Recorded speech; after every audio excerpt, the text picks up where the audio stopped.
What's going on this morning, family? It's your welding hustler checking in with you, Black Feniks. Just wanted to talk to you for a second. I got some important news in the mail. Check this out. For those who see that, it's time to vote. I got it. So, do you know I got my rights taken away from me to vote? And I want to say it was 1996, my rights was taken away to vote.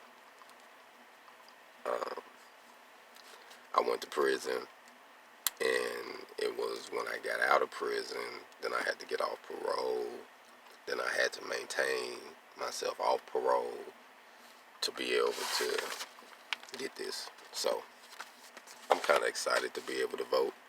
You know, I've been looking at some of the candidates, so, you know, if it matters or not. Some say, oh, it don't matter, but I can do it. I'm going to vote. I'm going to at least say I done put my 2 cents in.